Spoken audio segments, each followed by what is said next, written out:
ይሄንን የሚያክል መቆረጥ ያስፈልገዋል አለኝ። ግማሽ ፀጉሬ ረገፈ። ጤፍ ካየው ስንት ጊዜ ይሄ ጤፍ ግሬኑ አለ አይቼው አላውቅም።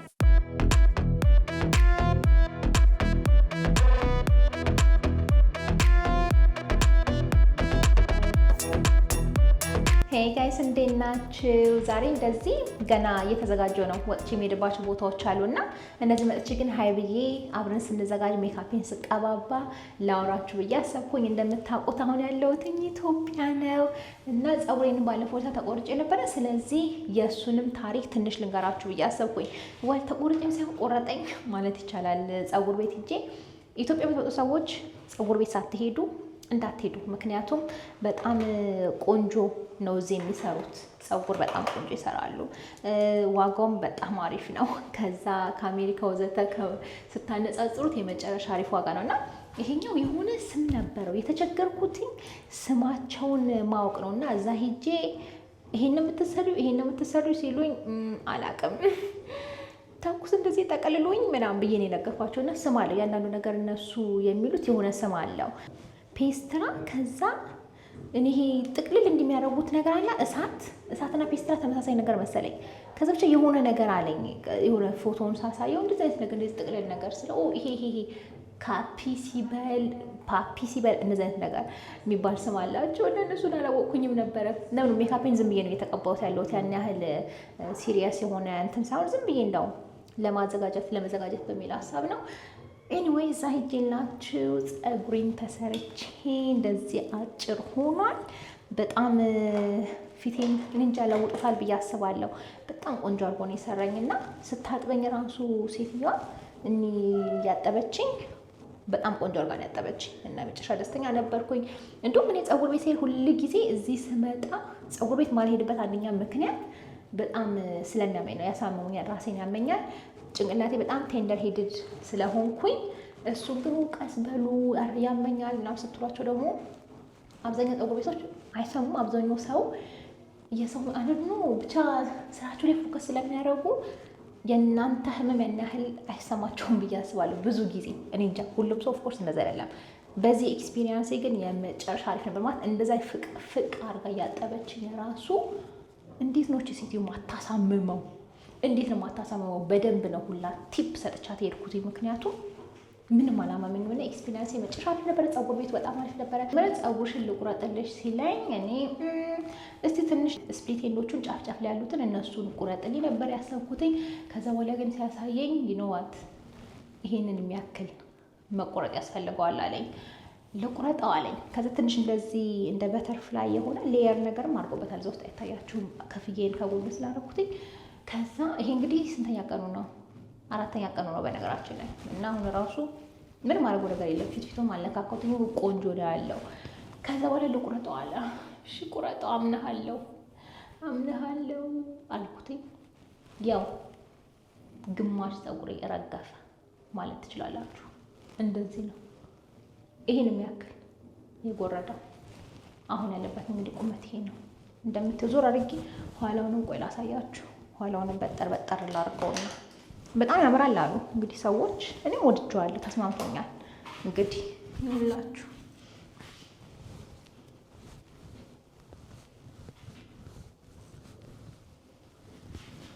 እኔ እንጃ ምን ይመስላችኋል? የመጨረሻ ነው ያጠረው ፀጉሬ እኮ ሳላስበው ፀጉሬ ለካ ረጅም ነበረ። እንደዚህ አጭር ሆኖ ሳይ ዋው ፀጉሬ ረጅም ነበረ ማለት ነው። አላ አስተውዬው አላውቅም ነበር፣ ግን እዚህ ድረስ ይደርስ ነበረ። ቢያንስ ከጀርባዬ እዚህ ወገቤ ድረስ ነበር የሚደርሰው። ከጀርባዬ እዚህ ድረስ ነበር የሚደርሰው። ይሁን ያድጋል፣ አሳድገዋለሁ። እንደዚህ እንደውም ከአጭር መጀመሪያ ደስ ብሎኛል። ለምን በደንብ አሁን ፎከስ አድርጌ ኦኬ ቆንጆ ጤነኛ የሆነ ፀጉር አለኝ፣ ጫፎቹ ጤነኛ ናቸው፣ እነሱ ላይ ፎከስ አድርጌ የበለጠ አሳድገዋለሁ ብዬ አሰብኩኝ እና ይሄን እንደሚመስለው በሚመጣው ሄጄ ስሰራ ቅባት፣ ይሄ ቅቤ፣ ስቲም ሁሉን ነገር ይደረጋለሁ እና እዛ ሲሄድ ይዣችሁ ሄዳለሁ። ሌላ የምሄድበት ቦታ አለ። እችኛዋ እንደውም ወደ ቱሊ ዱምቱ አካባቢ ነው። ስለዚህ እዛ ሁሉ ነገር አላቸው። የሞሮኮ ስፓ አላቸው። እሱ ነገር ሁሉ ስላላቸው እዛ ሲሄድ ይዣቸው ሄጄ ብሎግ ሰራላቸውና እናንተም ቱሊ ዱምቱ ቅርብ ስለሆነች ከዚህ ከኛ ሰፈር እዛም ይዣቸው ሄድና አሳያቸዋለሁ ሁኔታ። እኔ መጨረሻ ላይ ተሰርቻለሁ። ሌላ እዚህ ቪዲዮ ላይ ምን ላስገባላችሁ ያሰብኩትኝ የነበረው የጤፍ ገበያ በጣም አሪፍ ነው። ስጦታ የአዲስ አበባ ልጅ በሏት። አሁን የአዲስ አበባ ልጅ ናት እሷ። ምክንያቱም የመጨረሻ ነው አዲስ አበባን የወደደችው። በጣም በጣም ወደዋለች። መሄዱን ለምትፈልግ አይመስለኝም። ጉዴ ፈላ ይዣት ስሄድ። ምክንያቱም ሰዎችን አምጪ ትለኛለች፣ ውጭ ይሄ ግርግሩን አምጪ ትለኛለች እና ለሱ ነው እያሰብኩ ያለሁት እውነት ለመናገር አሁን እዚህ ላለነው ቆይታ ሳይሆን ይዣት ስትሄድ ገና 2 ዓመቷ አልሆነም። 2 ዓመት ልደቷ አይሞላትም። እዚህ ያለን የ2 ዓመት ልደቷን ዞሮ ዞሮ እዚህ ላከብርላት አስቤያለሁ። የልደቷ ቀን ባይሆንም እዚያ አክብሬላት ደስ ይላል። ከሰው ጋር ከግርግሩ ጋር ብዙ ሰው ጠርቼላት እንደዛ ላረግላት አስቤያለሁ። ትንሽ የሆነ እንደ አዳራሽ ነገር ውስጥ እንደዛ ላረግላት አስቤያለሁ። ኬክም ደግሞ ስካይላይት ቆንጆ ኬክ ይሰራሉ። የልደት ኬክ በጣም ቆንጆ ይሰራሉ እዛ። ስለዚህ እዛ ኬክ መጣይ እዛ ስለዚህ እዛ ላሰራላት አስቤያለሁ። እኔ መጨረሻ ወደዋለሁ። ሰዎቹን ሰው በጣም ትወዳለች ልጄ፣ ታሳዝናለች። ሰው በጣም ትወዳለች እና እዚህ ሰው በጣም በጣም በጣም ደስተኛ ናት ያለችው ልላችሁ ነው። እስካሁን ድረስ እግዚአብሔር ይመስገን አልታመሙም ማለት ይቻላል። ይታመማሉ ብዬ በጣም ሰግቼ ነበረ፣ ግን ይሄ ጉንፋን ምናምን አሟቸዋል። ሽታ፣ በተለይ ሽታ እንደዚህ አይነት ነገሮች አለ መጥፎ። አሁን አንድ ቀሳ የጊዮን ማታ መብራቱ የሚበራው አለ ጊዮን ጋር ያለው እንደ ወንዝ ነው ውሃ ኤኒዌይ እሱ ጋር የሚበራው ውሃ በጣም ሰፈሩ የሽንት ቤት ሽታ የሽንት ቤት ሽታ ኃይለኛ ነው ያለው። ማነው አንተ?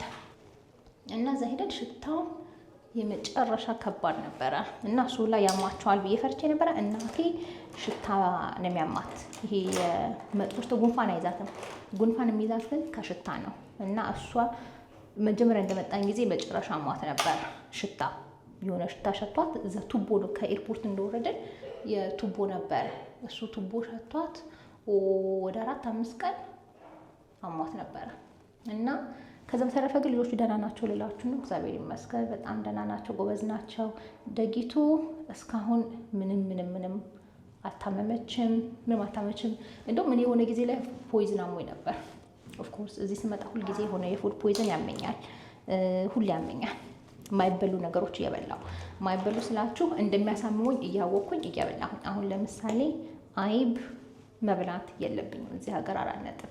አይብ በበላሁኝ ቁጥር ያመኛል። ከዛ ባለፈው ለታ የፍየል ጥሪ በልቼ ነበር። ብሎግ ሰርቼላችኋለሁ ካልተሳሳትኩኝ። እሱ ብሎግ ሰርቼዋለሁ። ብሎግ ሰርቼዋለሁ። እሱን ቪዲዮ ያያችሁ ሰዎች እሱን ብሎግ እኔ ፍየል መሆኑን አላወቅኩም መጀመሪያ። ግን ፍየል ጥሩ ነው ዞሮ ዞሮ ለጤናችሁ ይባላል። ፍየል መሆኑን አላወቅኩላችሁ። ይመጣል በላሁት። የፍየል ጥሬ፣ የፍየል ክትፎ። ከዛ በኋላ ማታ ቤት ገባላችኋለሁ። እላይታች በጣም መጥፎ ነበረ። የመጨረሻ ፉድ ፖይዝን ሆኖብኝ ነበረ። አብሮት ደግሞ አይብም ነበረ። እሱንም በልቼ ነው መሰለኝ እንደዛ ጉድ የሆንኩት። ወይ ከዛ በተረፈ እውነት ለመናገር ስጦታ እስካሁን ድረስ የሆነ ጊዜ ላይ ጉንፋን አሟት ነበረ። ግን እሱ ብርድ መቷት ነው አጉል ብርድ መታትና ጉንፋን አሟት። ከዛ በተረፈ እስካሁን ድረስ ምንም አልታመሙም። እግዚአብሔር ይመስገን በጣም ተስማምቷቸዋል፣ ወደውታል፣ የመጨረሻ ወደውታል። እኔም ወድጄዋለሁ። ኦፍኮርስ በጣም ወድጄዋለሁ። እውነት ለመናገር ቆይታዬን ሁላ ሳላስረዝመው አልቀርም። ፀጉር ያለበት ሁኔታ ይውላችሁ ይሄንን ነው የሚመስለው። ትንሽ ጫፍጫፉ ይሄ የቆረጠው ጋር መበጠር ያስቸግራል ስላለመደ መሰለኝ። አያምርም? እኔ ወድጄዋለሁ። በጣም ነው ያጠረው፣ በጣም ነው የተቆረጠው። ግን ደስተኛ ነኝ። ያስፈልገው ነበር እንደዛ መቆረጥ አስፈልጎት ነበረ። እና ፀጉር ቤቱ በጣም አሪፍ ነበር። በድጋሚ ቆንጆ ፀጉር ቤት የምታገኙ ከሆነ ይሄንን አሁን በደንብ አጥበው፣ ዋጋውን ልንገራችሁ፣ አጥበው በደንብ ማስክ ምናምን አላረኩም ጊዜ ስለማይበቃኝ አለ። ያው ልጆች እናት ነኝ፣ ገና አራስ ነኝ፣ ጡት እያጠባው ነው። ለሱ ጊዜ አይበቃኝም ብዬ መታጠብ ይሄ ቅቤ ምናምን አልተቀባሁም። መታጠብና እንደዚህ ስታይሊንግ ወደ 700 ብር 700 ኢትዮጵያ ብር ነው የሆነው። ከዛ በተጨማሪ ግን እንደነገርኳችሁ ለሁለቱም ለተኮሱኝም እንትላሉኝም ቲፕ ሰጥቻቸዋለሁ። ስለዚህ በጣም አሪፍ ነበረ። ይኸውላችሁ እንዴት ደስ እንደሚላችኋል። ይሄን የጸጉር ነው ደግሞ ጸጉሬ በጣም ብዙ አይደለም ብዛት ስላለው እንደዚህ አይነት ነገር ሲሰራ በጣም ያምርበታል እና በውጤቱ ደስተኛ ነኝ። ጸጉሬ እንደዚህ ተቆርጦ ተስተካክሎ አምሮበት ማየቴም ደስ ብሎኛል እላችሁ ነው። እዚህ ጋር ደግሞ የማክ ቸስናት ሊፕስቲክ አለኝ። ሊፕ ላይነር እሱን ትንሽ ላርግና እዚህ ጋር ነው ግሎስ ይዤ አልመጣሁም። ግሎስ ለማድረግ ነው ሀሳቤ። አርገባት ሌላ እዚህ ቪዲዮ ላይ አስገብቼ ማሳያችሁ ይሄን ድንገት ኢንተረስትድ ከሆናችሁ የጤፍ ገበያ ማየት የምትፈልጉ ከሆነ ወይ ማወቅ የምትፈልገው ስለሆነ ስለ ጤፍ ገበያ ለመሰላችሁ እኔ እውነት ለመናገር ጤፍ ቤት ሄጄ አላውቅም። ጤፍ ይሄ ማ ይሄዳል። ይሄንን እናንተ ኢንተረስቱም ላይኖራችሁ ይችላል። ምክንያቱም አለ ብዙ ሰው የሚረዳው ሰው አለ። ጤፍ ቤት ወፍጮ ቤት ጤፍ መግዛት ምናምን ማ ይሄዳል። ገባችሁ አባባሌ? እኔ ግን ማየት ፈለኩኝ ጋይስ። ጤፍ ካየው ስንት ጊዜ ይሄ ጤፍ ግሬኑ አላ አይቼው አላውቅም ስንት ጊዜ። ስለዚህ ይሄ ነገር ማየት አለብኝና ጤፍ ለዚህ ለቤት ሊገዙ ሲሉ በግድ ኖርማሊ እዛ አዘው የምናውቀው ሰው አለ። ከዛ ነው እሱ ኦልሬዲ ገዛዋን አስፈጭቶ ምናምን የሚመጣው ቤት አሉ። እንግዲህ እንደነገርኳቸው እኔ ምንድን ነው አላውቅም ነበር ከዚህ በፊት። ከዛ እንደዛ ሊሉ እኔ መሄድ ፈልጋለሁ ብዬ በግድ መሄድ ፈልጋለሁ ብዬ ስጦታን ይዘን ሄደን ጤፍ አየን። ከስንት ጊዜ በኋላ ጤፍ አይተን እንደዚህ እንደክተን ከዛ በኋላ አብረን አክስቴ ነበረችና እሷ ስታዝ ያው ሰውየው ለነገራችሁ ይዘነው ሲፈጭ ምናምን አላየሁም። ምክንያቱም እነሱ ራሳቸው ስለሚያደርጉት እሱን ጥዬ መጣሁ። ግን ቢያንስ ሄደን አይተን መጣን እላቸዋለሁ። የመጨረሻ ፈን ነበረ። በድጋሚ እዚህ የምትኖሩ ሰዎች ሌላው ቀርቶ ምንም አታረጉት ነገር ነው ብዬ አስባለሁ። ብዙ ሰው የሚረዳው ሰው ስለሚኖር ግን አላ ኢንተረስቱ ስለነበረ እንደዛ ሄጃ የሆነ የመጨረሻ ፈን ነበረ። በጣም ፈን ነበረ። ወክ አድርገን ሄደን ወዘተ እና ስጦታም ይሄ የሚለኩበት እንትን አለ አይደለ መለኪያ እሱ ላይ ቆማ ደስ ብሏት የመጨረሻ ፈን ኤክስፒሪየንስ ነበረ። እሱን አድርገን ከዛ የጤፍ ዋጋ ስንት ነበር ያሉት ረሳሁኝ። 1 ኪሎ 160 ብር መሰለኝ። አንደኛ የሚባለው ነጩ ጤፍ 1 ኪሎ 160 ብር። እሱንም በዚሁ ልንገራችሁ ያሰብኩ እንደዚህ ዋጋዎችን ወዘተ የእቃዎችን ዋጋ እንደዚህ ያስገባው ልንገራችሁ እያሰብኩኝ። ለምን ከዛ ጋር ስትመጡ ድንገት ሀሳብ ከሌላችሁ አሁን ያለበት ሁኔታ ምንድን ነው የምትሉ ሰዎች ድንገት ሀሳብ ይሰጣችኋል በሚል ሀሳብ እና 1 ኪሎ ጤፍ 160 ብር ነው። ያው የተለያዩ ቦታዎች የተለያየ ዋጋ ሊኖራቸው ይችላል፣ እርግጠኛ አይደለሁም። ኤኒዌይስ በጣም ፈን ነበረ። ከዛ ደግሞ ሌላ ሄድን መሰላችሁ ሾላ ሄድን። ኤኒዌይ ተዘጋጅቼ ስለጨረስኩኝ ከዚህ ክፍል ልውጣና ንግግራችንን እንቀጥል። ይሄ ነው የሜካፕ ሉኬ። በድጋሚ በጣም ሲምፕል የሆነ የተጠቀምኩትኝ ዋና ፋውንዴሽን ይሄ ነው። በጣም ላይት ነው። ቢልድ አፕ ማድረግ ትችላላችሁ። ሊንክ ላደርግላችሁ እችላለሁ። አይኔ ምንም ነገር የለም። ቅንድሜን ትንሽ ያው ጠራ አድርጌዋለሁ። ከዛ በተረፈ ዝም ብሎ የቤት ውስጥ ሜቢ አሁን ወጣ ልንል እንችላለን፣ እርግጠኛ አይደለሁም። ከዛ በተረፈ ዝም ብሎ እንደዚህ የቤት ውስጥ ውሎ ስለሆነ ብዙ አይላሽ ወዘተ ማድረግ አልፈለኩም ልላችሁ ነው። በነገራችን ላይ ይሄንን አሁን ያስተዋልኩትኝ እዚህ ጋራ ትንሿ ልጄ አቀርሽታብኝ ነበረ። እሱን አልቀየርኩትም ልብሴን እና እዚህ ጋራ የምታዩት ነጭ ነገር እሱ ነው። ልጄ አቀርሽታብኝ ነው ልላችሁ ነው። ኤኒዌይ ወደ ብሎጋችን እንቀጥል። እሺ ጋይስ፣ መጀመሪያ ወደ ጤፍ ሽመታ ነው እየሄድን ያለ ነው እና በእግራችን ትንሽ ወክ አድርገን ቅርብ ስለነበረች እዛ ሄድን። ዞሮ እኔ መሄድ ስለፈለግኩኝ ነው እንጂ ኖርማሊ የሚያደርጉ ስልክ ደውለው በቃ ይሄንን ጤፍ ይሄን ያህል ምናምን ይላሉ። ከዛ አስፈጭተው የተፈጨ ዱቄት ነው ቤት የሚመጣው።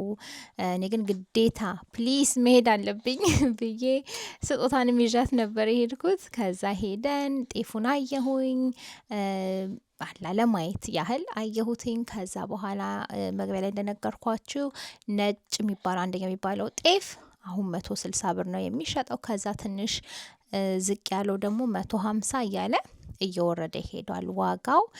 በተረፈ በጣም ደስ ይል ነበረ። እኔ ጤፍ ካየው ስንት ዘመን እንደሆነ እግዜር ይወቅ። ወፍጮ ቤትም ደግሞ እኔ ሄጄ አላቅም፣ ድሮም ሄጄ አላቅም። እዚህም ሲፈጩ ምናምን የሚያሳዩ መስሎ ነበር፣ ግን አላ በቃ ከመረጥን በኋላ እራሳቸው አስፈጭተው ነው ቤት የወሰዱት። ነጭ ጤፍ ነው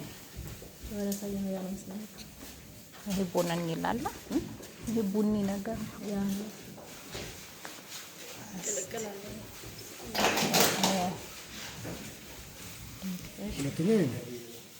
ወይ የተለያዩ ናቸው እነዚህ።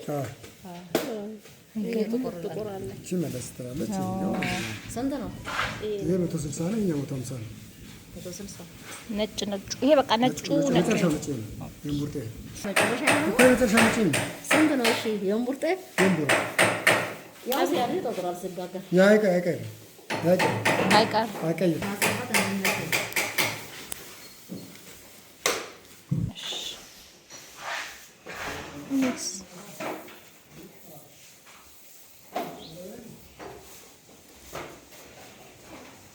ሲጋር ስንዴ ነው አይገርም። ለዳቦ ይሄስ ይሄ ተቆልቷ ገብሷ የሚሆነው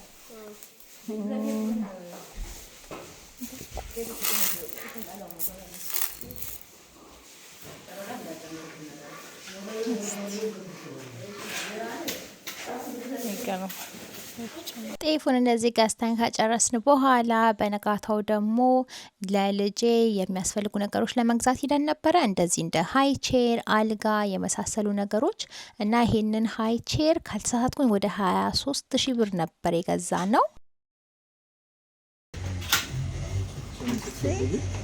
ተወጃዋጃለች።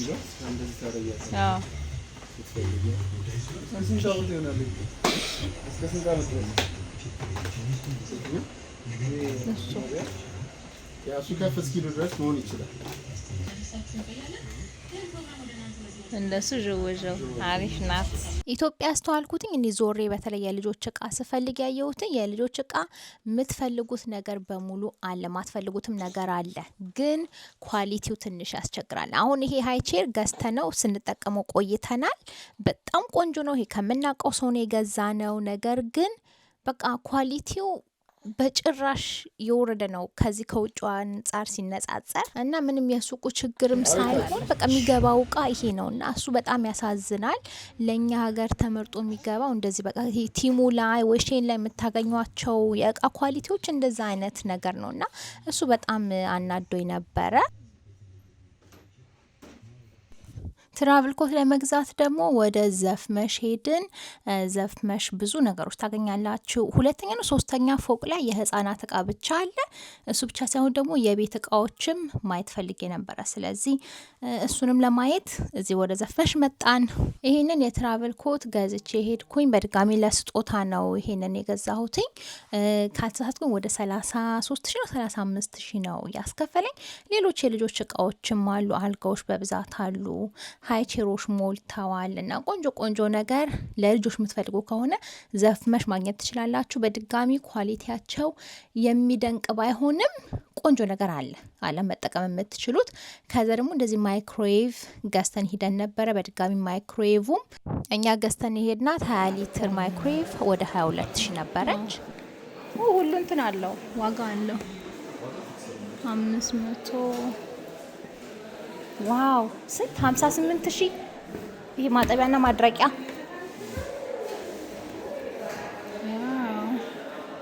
ፍሪጆችም ፍሪጅስ 56,000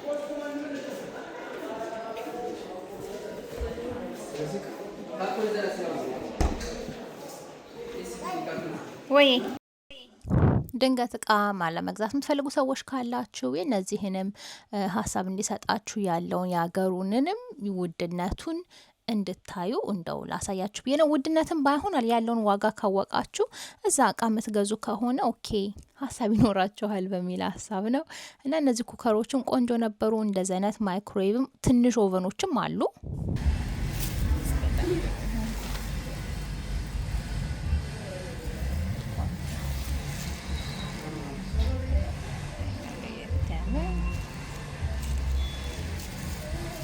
ገርማ እነዚህ 8000 ይላል እንጃ እኔ ስንት ይሆን እውነት? እዛ ጋር ዋጋው እንደዛ ነው የሚለው። በጣም ያሞቃሉ ማለት ነው። ይለያያሉ። ባይዘቤ ኧረ እባክሽ ይሄ ጨርቅ ነው። ደስ ይላል። ይሄስ ተመሳሳይ መሰለኝ። ይሄ 8000 ነው። ይሄ 80 ክሩስ ይሄኛው። ለምንም ጋይስ የዛሬውን ቪዲዮ እዚህ ጋር አቆመዋለሁ። እንደነገርኳችሁ ካሁን በኋላ ቀኑ ሙሉ ማድረጋቸው ነገሮች ካሉ ራሱን የቻለ ቪዲዮ ሰራላችኋለሁ። በተረፈ ግን እንደዚህ መጥቼ ትንሽዬ አፕዴት እንደዚህ ልስጣችሁ ብዬ አስቤ ነው አሁን ያለበት ሁኔታና በተለይ ደግሞ የጸጉሬን ነገር እና እዛ ሀገር ከመጣችሁ ጸጉራችሁን ሳትሰሩ ጸጉር ቤት ሳትሄዱ እንዳትሄዱ ልላችሁ ነው። በተረፈ በመጣው ደግሞ እስከምንገናኝ ድረስ የኢትዮጵያ ጉዞን እንግዲህ ተከታተሉ። እንደዚህ ዲቦራ ነኝ።